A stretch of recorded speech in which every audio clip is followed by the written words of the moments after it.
네, 안녕하세요. 포즘 옆에는 김프로님 나와 있습니다. 네, 안녕하세요. 김프로입니다. 원래 이제 일주일에 한 번씩 이제 메이저 코인들 좀 다뤄드린다고 말씀드렸는데, 네. 원래는 금요일을 하려고 했었어요. 네. 근데 이제 오늘 재밌는 기사가 좀 나가지고, 오늘 이더리움 분석을 한번 해보도록 하겠습니다. 제가 이제 보는 재밌는 기사는 이제 요거예요. 트럼프가 월드 리버티 관련 주소에서 이더리움을 매도했다라고 되어 있는데, 제가 찾아보니까 이 관련 주소가 뭔지 모르겠어요.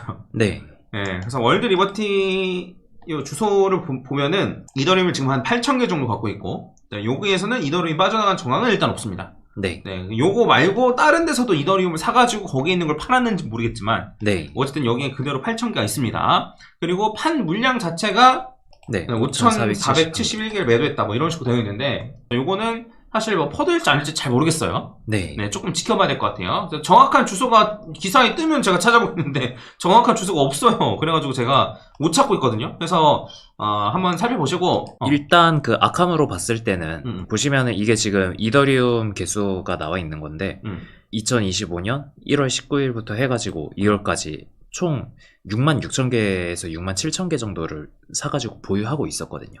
그러고 난 다음에 2월 3일 이때쯤에 갑자기 전량을 매도한 건 아닐 거예요. 이때 매도했으면 다른 지갑을 옮겼나 보구나. 나왔을 테니까 아마 그 추정 지갑이라고 하는 게 이거를 얘기하는 게 아닌가 싶은데, 이때 6만 개 정도를 옮긴 그 지갑을 지금 모니터링을 하고서 거기서 매도했다고 얘기를 하는 것 같아요. 그래서 네. 근데 그럼 6만 개 중에 5,000개밖에 안 판 거야? 그 정도라고 봐야겠죠. 여기서도 지금 그 8,000개가 있는데? 네, 여기에도 지금 최근에도 뭐 매수를 좀 해가지고 7,000개에서 8,000개 정도를 가지고 있는데, 일단은 옮겨놓은 외부 지갑을 보고서 거기서 매도를 했다라고 추정을 하는 것 같아요.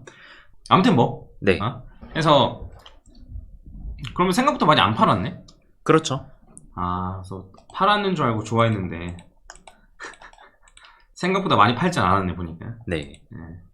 아무튼 이렇습니다. 해서 이더리움이 지금 어쨌든 위기인 거는 아마 뭐 많은 분들이 아마 아실 거라고 생각을 하고, 저희도 사실 가슴이 아픕니다. 네. 네. 근데 이제 그러면 이더리움이 정말 끝난 것인지에 대한 얘기를 한번 해보면 좋을 것 같아요. 네. 자, 일단은 이더리움이 끝났냐 끝났는지 안 왔느냐라는 얘기를 하려면 일단 이게 먼저 선행이 돼야 돼요. 결국에는 지금 불장이 끝나냐 안 끝났냐. 그렇죠. 이게 먼저 선행이 돼야 된단 말이야. 그치? 네. 그러면 이제 불장이 끝났으면 그냥 끝난 거지. 그렇죠. 근데 불장이 끝났지 않았다라고 하면, 이제 불장이 끝나지 않았으니까 이더리움도 맞아 오른다. 불장이 끝나지 않았음에도 불구하고 이더리움 망했다. 이렇게 분기점이 두 개로 나뉘잖아. 그렇게 되는 거죠.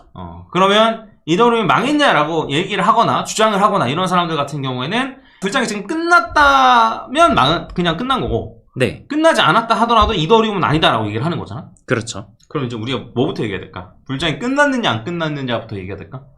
그거 굳이 얘기할 필요가 있을까요? 이미 저희는 불장이 끝나지 않았다는 거를 많이 이야기를 했었잖아요. 그건 뭐 나중에 얘기하고, 네. 그러면 불장이 끝나지 않았음에도 네. 그 이더리움이 정말로 지금 엄청나게 다른 코인에 비해서 위기인가를 네. 보면 되지 않을까? 그렇죠. 그거를 보는 것들은 여러 가지가 있습니다. 이런 걸 볼 때는 이더리움의 가격을 보면 안 돼요. 아시겠지만. 네, 그렇죠. 그 진짜로 망했느냐 안 망했느냐는 가격으로 결정되는 게 아니에요. 가격도 물론 보는데, 정말 이더리움이 끝나는지 안 끝나는지는 결국에는 이더리움은 결국엔 플랫폼 코인이잖아. 그렇죠. 그래서 이더리움은 이더리움 위에서 올라가는 애들의 시총으로 봐야 된다고 생각합니다. 네. 저 이건 여러 번 말씀드렸으니까 아마 다들 이해하실 거예요. 뭔 소린지. 해서 보시면은 여기 TRC20은 트론 위에서 올라가는 애들, SPL은 요 솔라나 위에서 올라가는 애들, ERC20은 이더리움 위에서 올라가는 애들이에요. 네. 아시겠죠? 해서 이제 그러면 요걸 이제 보면 되는데, 이게 이제 356.74인데 요거 안에 들어가 보면 스테이블 코인이 있습니다. 테더랑 USDC가 있어요. 네. 그래서 테더랑 USDC는 빼야 돼요. 왜냐면 얘는 트론 위에서도 움직이고 솔라나 위에서도 움직이거든요. 그래서 얘네는 공통된 거니까 빼는 거예요.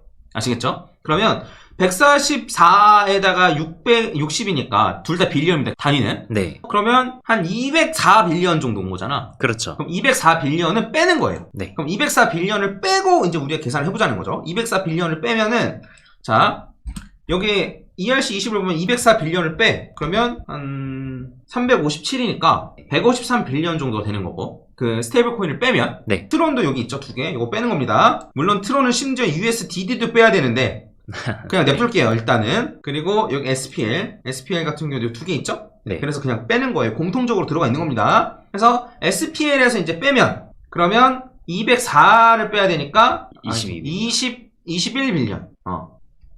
요 반올림했습니다. 그리고 트론으로 보면은 10빌리언 정도가 나왔습니다. 그래서 여전히 트론에 비하면은 곱하기 15배. 원래 몇 배 정도였던가? 원래도 비슷한 정도였던 걸로 기억합니다. 20배 정도였던 것 같기도 하고. 그리고 솔라나에 비하면 7배 정도, 곱하기 7배, 8배?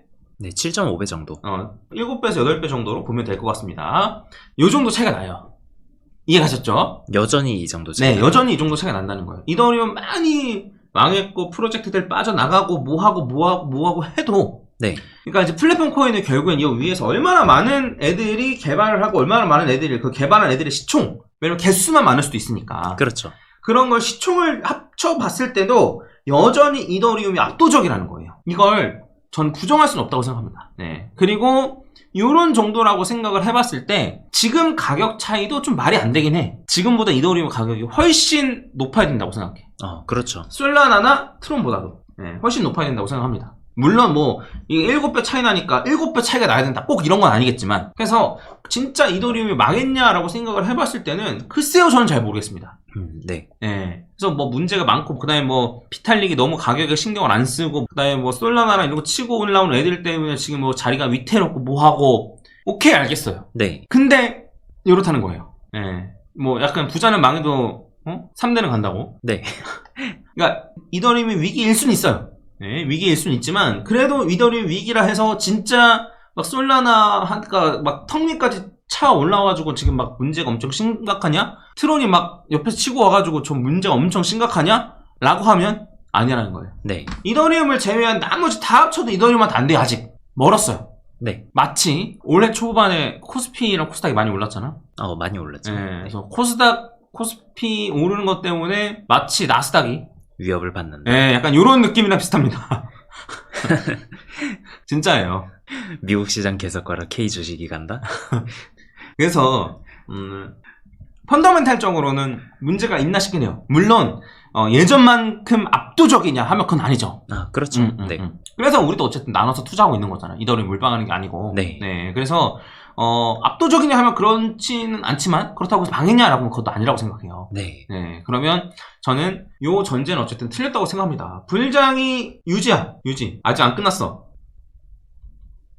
안 끝났으니까 어쨌든 알트코인 오를 건데, 이럼에도 불구하고 이더는 망했다? 이거는 아니라고 생각하는 거예요. 네. 뭐 예전보다 덜 오를 수도 있겠고, 제가 이제 뭐 한 2만 달러까지 이제 바라본다고 했는데, 뭐 그것까지 안 올라갈 수도 있겠고, 저는 어쨌든 일반적으로 올라가는 361.8 정도 자리를 말한 거였으니까. 네. 한 17,000달러. 네. 그래서 423.6%가 2만 달러. 그렇죠. 그래서 저는 한 2천만 원까지는 가겠다 싶은 건데, 17,000달러까지 가도. 아무튼 그래서 요런 상태를 우리가 좀 봤을 때는 과연 이더리움 망했나? 그러니까 덜 올라갈 수 있을지언정 정말 그냥 망해버린 건가? 네. 바이낸스 상폐된다 만다 이런 얘기도 있죠. 이 정도인가 싶습니다. 솔직한 말로. 그래서 요거 말고 다른 위기가 있으면 프로젝트들이 알아서 빠져나가요. 그렇죠. 솔라나가 진짜 다 압도적으로 다 좋으면 솔라나 쪽으로 프로젝트들이 다 빠져나갔겠죠. 그렇죠. 근데 그렇지 않다라는 거예요. 물론 지금 전체적으로 시총 빠질 때 뭐 이더리움 쪽에서 더 많이 빠질 수도 있고, 프로젝트들이 실제로 옮겨가거나 그럴 수도 있겠지만, 그래도 이렇다는 거예요. 네, 여전히 이번 사이클 안에서는. 그래서 한번 곰곰이 생각해 보셨으면 좋겠고, 가격적으로 좀 살펴보면 이더리움은 카운팅적으로는 좀 더 쉬워졌습니다. 네. 근데 이제 이더리움 카운팅 자체가 좀 헷갈렸던 부분이 있었는데, 헷갈렸던 부분이 뭐였냐면, 요 1, 2, 3, 4, 5로 갔을 때 요런 식으로 요 위로 올라온 얘가 과연 이제 5파이냐, 3파 고점이냐 5파 고점이냐, 아니면 뭐 여기에 있었던 얘가 5파 고점이냐, 네. 아니 그럼 이제 1, 2, 3, 4냐. 그렇죠. 얘가 이게 헷갈렸던 건데, 어쨌든 얘가 요 아래로 떨어지면서 결국에는 5파가 끝났고 이런 식으로 1, 2 정도를 우리가 지금 생각해 볼 수 있는 상황입니다. 네, 그렇죠. 그래서 파동 카운팅적으로 오히려 좀 명확해졌다 정도로 보시면 되고, 요걸로 봤을 때는 한 361.8까지 하면은 얼마나 되나? 한 12,000, 13,000 정도 되네요. 그리고 이제 476.4%까지 하면 16,000달러. 네. 해서 그 17,000달러까지 못 가고 뭐 요 정도까지 가서 끝날 수 있을지언정 네. 요 가능성이 어쨌든 저는 매우 높다 정도로 저는 생각을 하고 있는 거예요. 물론 더 올라가면 좋겠고, 그리고 여기 지금 올라가고 있는 게 1, 2 한다면 얘가 3이고 4, 5가 될 수도 있는 거고. 그렇죠. 네. 네. 아직 그건 모릅니다만. 네. 네, 그거는 어쨌든 얘기를 하려면은 고점을 확실하게 돌파를 한 뒤에 얘기를 할 수 있는 거니까요. 그래서 파동 카운팅으로는 오히려 조금 더 쉬워졌다. 네. 네, 정도로 좀 볼 수가 있고, 어쨌든 많이 떨어진 건 맞아요. 그거를 제가 부정하려는 게 아니에요. 많이 떨어지는 게 맞고, 솔직히 힘들기도 하고, 네. 예, 어렵기도 하고, 뭐, 야, 멀쩡한데 왜 그러냐라고 말을 하려는 건 아니에요. 그러면, 이제 우리가 생각을 해봤을 때, 과연 끝났다고 하는 요 근거들은 무엇인가? 라고 봤을 때는, 야, 이렇게까지 많이 하락할 수 있는 거야? 인 거잖아요, 쉽게 말하면. 그렇죠. 이렇게까지 작년 12월에 네. 찍었던 요 가격 대비 마이너스 한 65% 정도인데, 물론 요 정도 조정은 커요. 크죠. 커요. 그 다음에 여기서부터 여기까지 떨어졌던 게 한 53% 정도였고, 그 다음에 여기서부터 여기까지 떨어진 게 마이너스 75%였고, 여기서도 고점 대비해서 떨어진 걸로 따지면은 한 마이너스 80% 하락장일 때는 네. 이런 거고, 그러면 요 정도 조정이 없었냐? 상승장일 때 없었냐? 상승장일 때 없었냐라고 치면 얘도 여기서부터 여기까지 치면은 마이너스 한 61% 정도 하락. 17년 6월이죠? 아니 이거는 2021년 5월. 아, 네. 그리고 그 전에 직전 불장에는 그랬고, 그 다음에 요거는 이제 2017년 같은 경우에는 기억나시겠지만 여기서부터 여기까지 하면은 마이너스 66% 정도. 네. 요 정도 떨어졌었거든요. 여기서부터 여기까지가. 그래서 상승장임에도 불구하고, 야, 이더리움의 시총이 그렇게 큰데? 임에도 불구하고 요 정도 떨어지는 일들은 있었다라는 거죠. 그래서 물론 여러 가지를 봐야 되고, 그런 거 치고도 사실 이더리움이 많이 떨어졌고, 네. 그 다음에 역대급으로 많이 떨어지고, 지표상으로 봐도 굉장히 많이 떨어진 게 맞긴 맞아요. 네. 맞지만, 그래서 이제 우리가 걱정되는 거는 그럼 여기서 반등 안 하고 끝인 거냐가 어쨌든 걱정되는 건데, 자, 비트코인 불장이 만약에 안 끝났어. 우리 안 끝났다는 가정을 하에 얘기하는 거예요. 네. 비트코인 불장이 끝났는지 안 끝났는지를 지금 얘기하지 않겠습니다. 그동안 계속 얘기해왔었고, 필요하면 나중에 따로 말씀드리겠습니다. 안 끝났고, 그러면 이더리움의 펀더멘탈도 안 끝났고, 그렇죠. 문제 없는 네. 상황이고, 그리고 이 정도 조정의 불장에 없었냐라고 하면 아니고 있었고, 네. 를 이제 우리가 생각을 해보자는 거다. 네. 힘들죠. 힘든데 저도 힘들고 다 힘들죠. 아, 그렇죠. 네. 짜증나죠. 저라고 뭐 괜찮겠습니까? 짜증나는데, 그래서 이제 이더리움을 지금 전부 다 팔고 도망가야 될 시기냐 라고 하면 저는 아닌 것 같다라는 거죠. 차트적으로 얘기할 거 있으면 얘기해 줄래? 일단은 보면은 그래서 아까 전에 봤던 그 파동대로 봤을 때도 파동이 명확해지면서 1, 2, 3, 4, 5로 끝나고 이거를 1파로 봤을 때 지금 2파가 23.6% 근처까지 온 거잖아요. 그러면은 이걸로 봤을 때는 떨어질 수 있는 곳까지 떨어졌다라고 볼 수도 있는 거고, 지금 보고 있는 차트 요 볼린저 밴드는 52주 볼린저 밴드를 보고 있는 거거든요.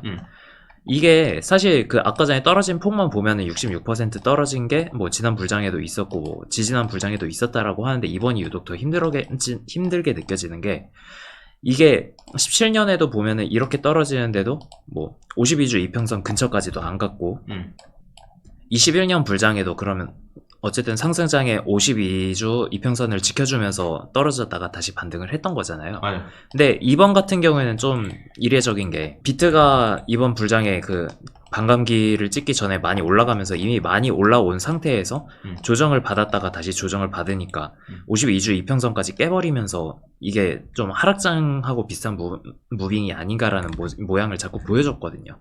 그게 이제 좀 힘들게 하는 부분이 아닌가 싶은데, 지금 특히 보시면은 아예 52주 이평 그 볼린저 밴드 하단선까지 뚫고 내려온 상태예요 지금. 근데 이렇게 내려온 상태가 이더리움 차트를 전부 다 봐도 없었어. 네, 이때 한 번 빼고는 없었거든요. 그러니까 이 정도로 바닥이 나왔던 게, 그러니까 지난 하락장의 바닥일 때, 그때 말고는 지금 없었던 상황이기 때문에 지금도 보면 사실상 떨어질 수 있는 거의 최고로 떨어진 것까지 왔다고 볼 수 있지 않나, 저는 그렇게 보고 있는 거죠.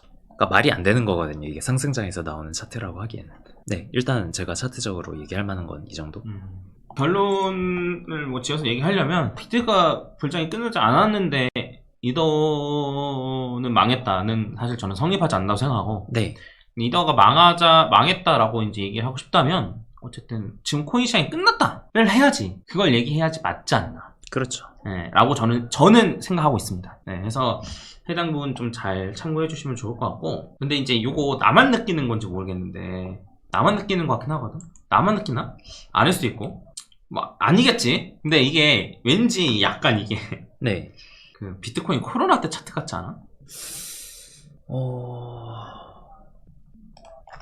이게 뭐냐면, 봐봐. 네. 봐봐. 얘가 이제 이렇게 떨어졌잖아.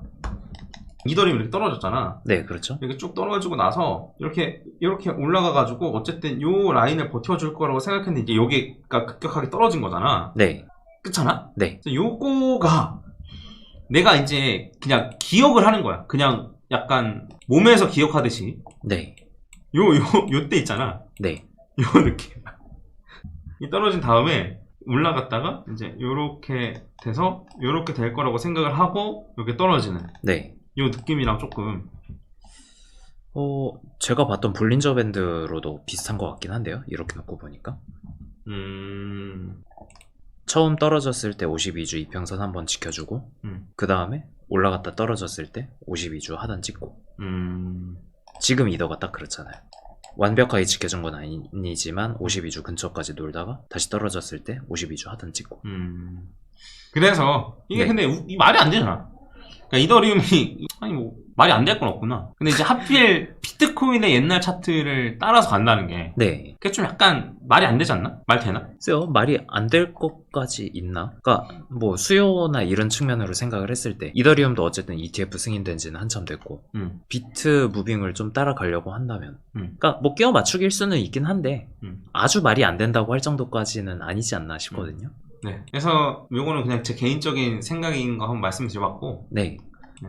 그 다음에 어쨌든 어디까지 올라갈 것 같냐라고 이제 물어보시면 일단 챈데치로 올라갈 수 있는 건 전 여전히 2만 달러가 가능하다고 생각은 하고요. 네. 네. 그리고 기간적으로 부족하냐라고 물어보시면 안 부족해요. 기간적으로 안 부족합니다. 네. 네. 그러니까 지금 지금에서 약간 이제 361.8 2만 달러로 해봅시다. 2만 달러라고 하면 이제 어쨌든 한 1300%는 좀 그런가? 그러면 그냥 361.8까지만 간다고 치고? 아니 근데 1300% 여기서부터 여기까지가 얼마나 걸렸지? 이게 지금 한 9달 정도 남았다고 치면은 그러면 이더리움이 여기서부터 지난 불장이죠? 여기까지 올라간다고 하면 얘가 이제 1200% 정도거든. 네. 가능하네. 이제 기간으로 따지면 비트 고점을 한 10월 정도로 보고 있고, 네. 10월에서 한 11월 정도, 그 다음에 알트 불장을 11월에서 한 12월 정도 보고 있으니까 한 8, 9달 정도 남았다라고 이제 가정을 했을 때 요 기간이 한 8, 9달 정도예요. 여기서부터 여기까지 올라간 걸 따져보면 이제 한 1200% 정도인 네. 겁니다. 네, 그래서 뭐 뒤쪽으로 놓고 봐야 하지 않나라고 해도 그래도 비슷하게 나올 거예요.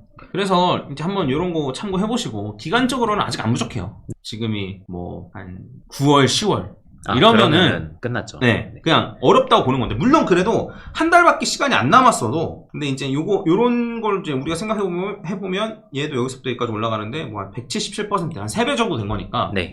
요 정도는 이제 가능한 건데, 근데 이제 막 지금 가격인데 막 한두 달밖에 안 남았다. 그러면 사실 어렵죠. 그렇죠. 네, 근데 지금 정도 타이밍에는 괜찮다. 다만 반등을 좀 해주긴 해야 된다. 답답하긴 하죠. 네, 답답하긴 해요. 네. 네, 답답하긴 합니다. 그래서 이런 식으로 제가 좀 어떻게 좀 보고 있는지를 한번 좀 말씀을 드려봤습니다. 네. 네, 한번 드려봤고, 그리고 저희가 이제 얘기를 했는데 비트도 그렇고 이더도 그렇고 너무 빨리 올랐어. 그렇죠. 네. 그러니까 비트도 이제 제가 이제 얘기를 했던 게 너무 빨리 올랐다라는 얘기를 하잖아요. 그래서 원래는 올라가는 텀을 생각해 보면 이런 식으로 올라가야지 맞아요. 시기적으로 보면. 그러니까 원래는 지금쯤 고점을 넘냐 마냐 이런 얘기를 하고 있었어야 할 때긴 하죠. 그치? 네. 지금은 넘었겠지. 한 3월 그렇죠. 정도? 한 달쯤 전에. 그때, 달쯤 전에. 그때 넘어도 이상하지 않은 그런 타이밍이긴 했거든요. 그래서 그런 거 생각을 하면 요거는 조금 요 정도로 할까? 요 정도로? 네. 그래서 지금 이제 우리가 저도 온체인 데이터 같은 경우도 말씀드리지만 하락장의 시그널이 나오는 게 요건 맞춰. 요렇게 타원으로 해가지고 이렇게 가는 거 맞춘단 말이야. 맞추는데 얘가 예전에는 그냥 여기서 이렇게 놀면서 이렇게 갔다면 지금은 그게 아니고 어떻게 가? 그냥 쭉 올려놓고. 쭉 올리고 떨구고. 이 정도 떨구는 게 과거 불장이 없었다는 거예요. 그러니까 물론 떨어진 하락률로만 보면은 이런 거 많긴 했는데 이렇게 길게 뺀 건 없었다는 거죠. 하락 횡보. 네. 얘도 마찬가지죠. 얘도 급등 하락 횡보. 요렇잖아요. 그래서 이런 게 불장에서가 많지 않았었어요. 없었어. 네, 없었죠. 네. 아예. 그래서 요런 구간에서 요 하락장이 징표들이 나오는 거예요. 요런 구간에서 하락장이 징표들이 나오는 거예요. 그 주기영 아저씨가 하는 것만 봐도 우리 알잖아요. 주기영 아저씨 요때 상승장 끝났다고 하락장 시작한다고 그랬었어요. 네. 그리고 지금도 상승장 끝나고 하락장 시작한다 그러잖아요. 2번이나 말했죠. 네. 그래서 왜 이런 식으로 나오는지를 좀 우리가 이해를 하고, 비트코인도 이렇고 심지어 이더도 그래.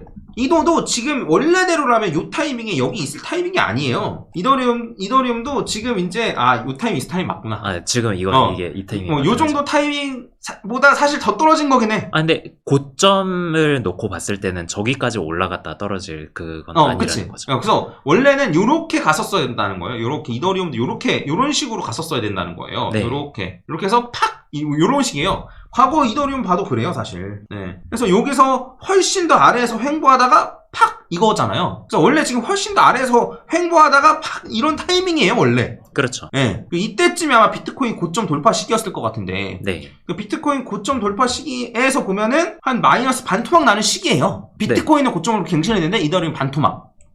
근데 얘도 어쨌든 그 비슷한, 물론 지금 그렇다고 해서 덜 떨어졌다는 게 아니에요. 어쨌든 요 5차 범위 안에서 이제 어쨌든 움직이고 있는 건데, 다만 얘가 너무 빨리 오르고, 네. 그리고 심지어 얘는 덜 떨어지고. 왜냐면 FTX 때 많이 안 떨어졌어요, 얘가. 그렇죠. 예, 요때 안 떨어졌거든요. 원래 다른 애들은 요렇게 떨어졌었어야 되는데 덜 떨어졌어요. 그래가지고 그때 저 또 도미넌스 이상하다고 얘기했던 게 비트가 떨어지는데 도미넌스는 버티고 있다. 맞아. 그래서 이렇게 떨어지니까, 이렇게 올라가니까 덜 떨어지고 이만큼 올라가니까, 그러니까 요 정도까지 와 있는 게 사실 말이 안 되는 거예요, 이 타이밍에. 네. 과거 패턴으로 보면. 그러니까 차트 망가졌다는 소리 나오고. 예전이랑 다르다는 소리 나오고. 네. 그러니까 그만큼 큰 하락으로 예전 차트랑 이제 맞추는 거죠, 사실. 그렇죠. 네. 이렇게 저는 보고 있습니다. 짜증나는 거 알아요. 네. 네, 뭐. 안 날 수가 있겠어요. 네. 녹아내리는. 네. 그쵸. 그리고 이제, 주봉 RSI 30 아래로 이제 떨어지는 건 말랑하거든요. 네. 아직 떨어지진 않았는데, 네. 근데 이제, 이더리움도 마찬가지로 주봉 RSI 30 아래로 떨어지면 역대로 매수하기 좋은 타이밍이에요. 요거는 제가 이제 추가적으로 강의나 뭐 이런 거 하면서 말씀드릴 때가 타이밍이 올 것 같긴 한데, 야, 영상 너무 길어지네? 네. 뭐, 그만큼 이더리움을 간만에 다루긴 했으니까요. 주봉 RSI가 14, 봉 14개를 종가마감 보고 하는 거거든요. 네. 주봉 RSI 30 이하로 떨어진다는 소리는 봉 14개를 따져서 요 RSI 30의 기울기로 떨어졌다는 소리예요. 이렇게 떨어지면 반발 매수세가 나옵니다. 제 결론은 그거예요. 네. 어떠한 자산이든, 어떤 자산이란 말은 좀 이상한데 우상향하는 자산이면 전부 다 반발 매수세가 나온다. 어떻게 되면? RSI 30 아래로 떨어지면. 네. 그래서 그런 타이밍이기도 하다. 이런 걸 좀 한번 잘 생각해 보시면 좋지 않을까. 네. 라고 생각합니다. 요 정도로 하자, 일단. 네. 너무 길겠다. 네, 해가지고 뭐 나중에 뭐 또 이더리움은 언제든지 말할 기회가 또 있으니까요. 네. 네, 이상 마치겠습니다. 좋아요 한 번씩 부탁드리고 구독도 부탁드리겠습니다. 감사합니다. 네, 감사합니다. 김프로였습니다.